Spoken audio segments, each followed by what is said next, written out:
that, people will say, oh, I can't read that book, it's over my head. And he said that is the very reason why you should read it. Because if you always read things that are at your level, you will never improve yourself. You won't get anything. But when you read something that's over your head, it forces you to, like pull-ups, right? The bar's over your head. And so as you pull up, right, it's really hard at first, but if you keep trying, it gets easier and easier. You can do more and more. Now, one of the things St. Augustine said about his education, and he was educated in what are called now, in our tradition, the liberal arts. Even though most liberal arts majors cannot, if you ask them what are the liberal arts, they won't be able to tell you. Even though they have a bachelor's in the liberal arts or a master's in the liberal arts, they won't be able to tell you actually what they refer to. But Augustine wrote a book called, it's not really a book, but it's an essay on Christian doctrine, in which he argues that it was essential for people to know these language arts before they went into the Bible to understand it. And he identifies them as grammar, rhetoric, and logic. And what he said, by mastering these arts, he said he was able to read, he was able to understand anything that he read and to articulate anything he thought. I mean, that's the definition of a literate person. That they can understand what they read and they can articulate what they think. Because a lot of people can't articulate their thoughts. I wish I could put it into words, what I'm trying to say. But they don't have that. That's a skill. Some people have it more naturally than others, but it is a skill that can be acquired. It's not magic. You have to have words. You have to know how words are put together. And so, basically, what he says is he wrote this book for that third type of reading. He didn't read it for those first two. He said, if you're interested in those types of reading, don't bother with this book. You're just wasting your time. And so what he says is the first thing he talks about reading, the word itself. You have to know words. Because one of the real problems with language is that we simply assume, because we learn language as children, we heard our parents say things in context, and we worked it out. We worked out what words mean in context. But many words are ambiguous. You have in logic something called an amphibole, which is where you have double entendres, syntax that can actually mean different things, even though it's said the same way. Sometimes it's written, and sometimes it's how you speak it, right? Like, in America you have the right to bear arms. Right? What does that mean? You can have a weapon. Some people could think what you meant was you have the right to take off your shirt and show your arms. Right? Because in some cultures, women don't have the right to bear arms. Like in Saudi Arabia, it's illegal for a woman to bear her arms. Right? So there's an example, of something that's just, the language is not clear. Now that's a kind of humorous example, but people actually misunderstand language all the time for that reason. And you have a whole set of fallacies in logic called the fallacies of equivocation, which is where things can mean more than one thing. We're using a term to mean different things. To give you an example, you could say that, only men are rational animals, right? Does everybody agree with that statement? Generally. I mean, jinn are rational and angels are rational, but we'll just, some people don't really accept those other categories. So we'll just say all men are rational animals. You accept that, Mahasan? Yeah? Okay. Women are not men. Therefore, women are not rational animals, right? Does that sound reasoning?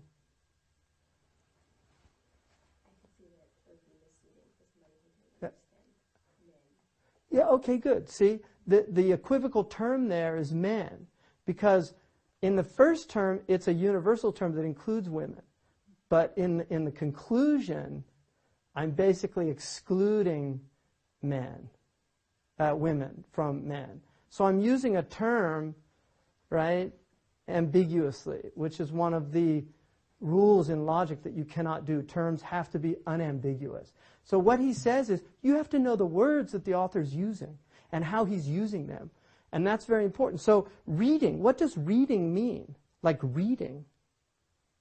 What does it mean? I'm not reading you, Fatima. You know, I don't, what does that mean? I'm not reading you. I don't know what you mean, right? You don't understand. Yeah, exactly. I don't know where you're coming from. I'm not reading you, right? Or, you know what, Mahasin, you're reading between the lines here, right?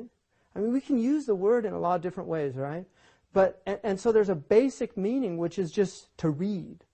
But if you actually look, one of the meanings in Old English for read is the fourth stomach of a ruminant. Right? Because ruminants have 4 stomachs. And what do ruminants do? They chew the cud, right? And they swallow it, and then what do?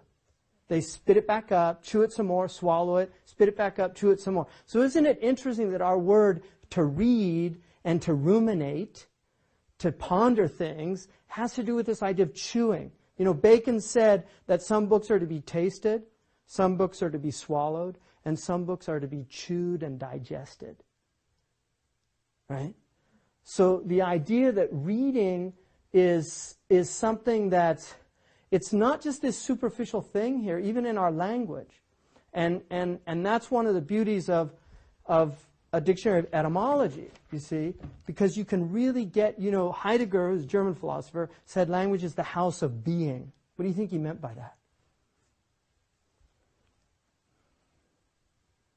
Language is the house of being. I mean, first of all, what's being? How's he using that term? Being is a term.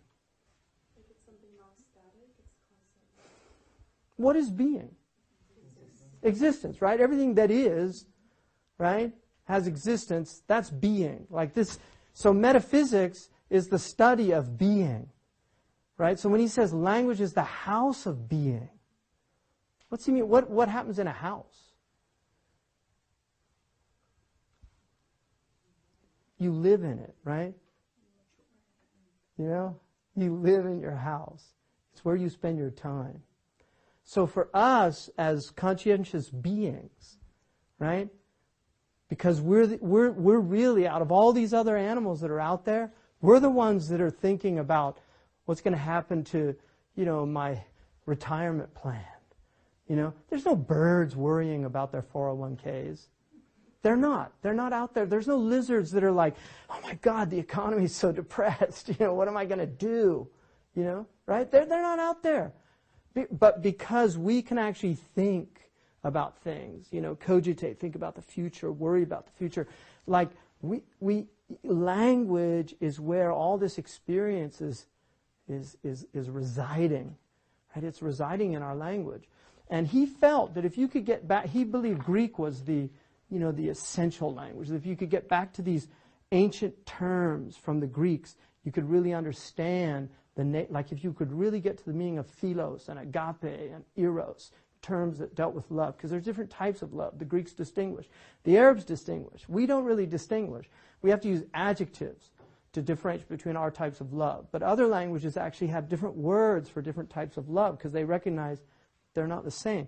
So one of the really important things to have when you're reading seriously is if you're reading a great writer, because great writers, they differ from other writers in that they're very specific about the words they use. You know. And when you get into poetry, it's even more so because poets are not only using words based on their meanings, but they're using words based on their sounds. Like in English, we have mutes and liquids. Do you know mutes and liquids? Like ka is a mute. Because a mute sound, you have to have a vowel to complete it. Right? So you have a word like stop. You know, the P is a mute sound. So, you know, if a poet uses a mute as opposed to a liquid, he's doing it for effect, or she is doing it for effect. So just learning the sounds of words, of why we would choose stone over rock. They're very different sounds, aren't they? Stones, stepping stone. We don't say stepping rocks, right? But a stone is a rock, and a rock is a type of stone, right? But when we think of rock, it's very different from thinking of stone, right? So poets will even be more specific. But Great writers always use words very specifically. They're not sloppy in that way. And that's why modern writers, I had a teacher at Mortanian who said the difference between the ancients and the moderns is ancients wrote a sentence that could be commented on in a book. He said moderns write books that could be summed up in a sentence. Right? It's very different. And I found that to be very true. Most of the books that I read by modern writers, they really could be summed up very briefly. Whereas if you read a book like Qawaid al-Tasawwuf, you can't sum that book up by Ahmed Zarruq. Couldn't sum it up. Very difficult to do that. So, it's important to have a dictionary and then a good etymological dictionary to deal with terms. So now, let me just look at some of the things that he says in here. And then I'm going to do a poem with you. I'm going to actually do this in 2 classes because the book can't be, there's a lot in here. And I want you all to read this if you haven't already read it. And if you can, I would get the first edition. You have to buy it used. Problem is, if you all buy it at once, it shoots up in price because used books, now they've got the computers, so they're very aware of movement with a book. Right? Suddenly it's like $7 and it shoots up to $99 because they're limited. But the 1940, the first edition is, I think, much better. I've read both of them. I had to read the Van Doren version in college. But this one, I think, is a much better edition.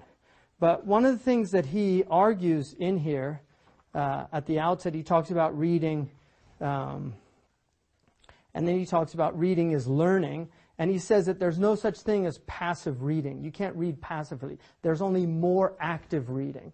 But reading is an activity.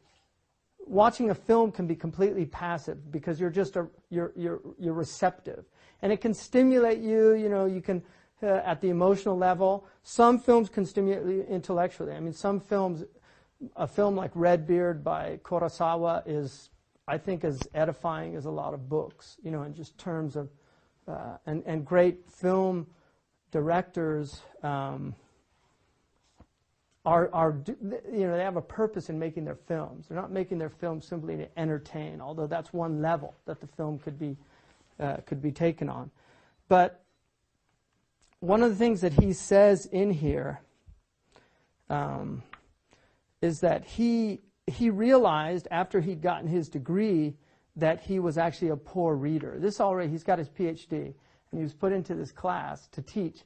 And he said that he'd read these books again, and he realized he hadn't really read them the first time. He thought he had. And then he was teaching in this seminar with Van Doren. And what happened was, he said he started reading commentaries and encyclopedia articles about the books. And so he would come thinking he was really prepared. But he said most of the good students had already done that.